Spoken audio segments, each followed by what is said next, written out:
Sa ating ekonomiya may mga taong tahimik na nagsusumikap upang may tawid ng pang-araw-araw na buhay. Iba't ibang bagay sa komunidad na hindi napapansin ng karamihan na nilalabag natin. Mga hindi rehistradong aktibidad sa ating ekonomiya.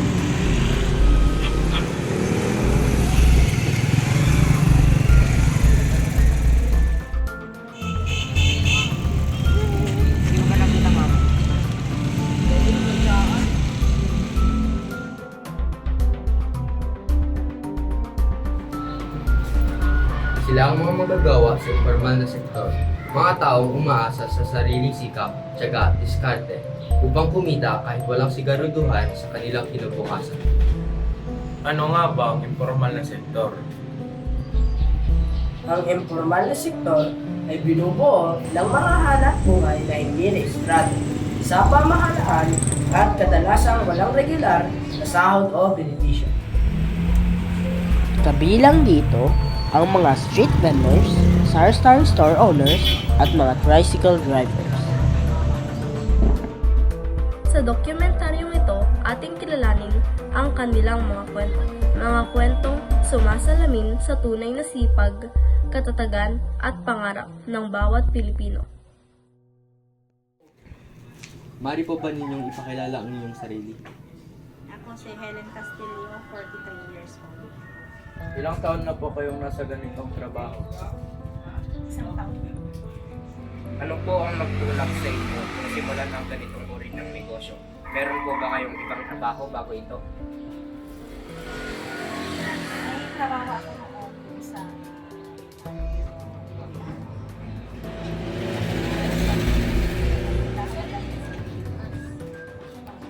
tulong sa pang-araw-araw na gastos. Mga ilang oras po ay nagtratrabaho kada araw, anong oras po ay nagtatapos? Pag ng oras lang, simula 2 o'clock hanggang 6 o'clock na. Sa pagnenegosyo, ano po ang pinakamalaking hamon o suliranin na naranasan niyo mula nung simula ka po hanggang ngayon? Ang pinakamalaking hamon na naranasan ko mula nung nagsimula ako, yung kakulangan sa kupunan. At hindi palaging sigurado ang kita. May mga araw na hindi lang pwede na mahirapan ako matutupan ang pangangailangan ng aking pamilya. Paano po ninyo nalalampasan ang problemang iyan? Nalampasan ko ang problemang iyon sa pamamagitan ng sipag at ang tanging paghawak sa aking pamilya. Kahit kanina ang kwenta ka sa minsa, ako rin pa rin ang muna nagtatrabaho at naghahanap ng paraan para mapabuti ang aking negosyo. Ano naman po ang kita ninyo sa negosyo nito?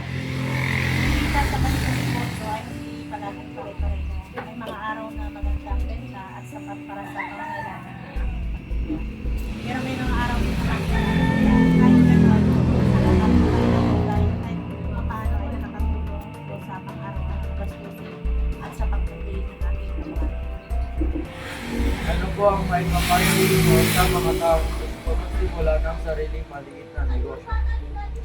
May papayo ko lang sa mga taong gusto magsimula ng sariling maliit negosyo ay magkaroon ng sipag, tiyaga at lakas ng loob. Hindi madali sa simula dahil may mga pagsubok, minsan mahina ang kita. Pero ang mahalaga hindi agad sumusuko. Magplano ng maayos, mag-ipon ng puhunan at alagaan ang negosyo para ito ay unti-unti lumago.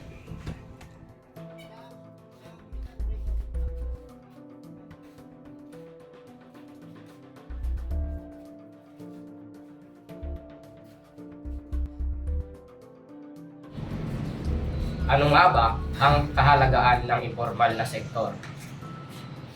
Ang informal na sektor ay nagsisilbing tagasalo ng mga mamamayan na may matinding pangangailangan.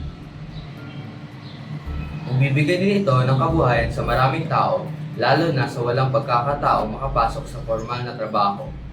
Sa pamamagitan ng kanilang sipag, tiyaga at diskarte, nakakatulong sila sa paggalaw ng ekonomiya at pagbibigay abot kayang serbisyo at produkto sa ating komunidad.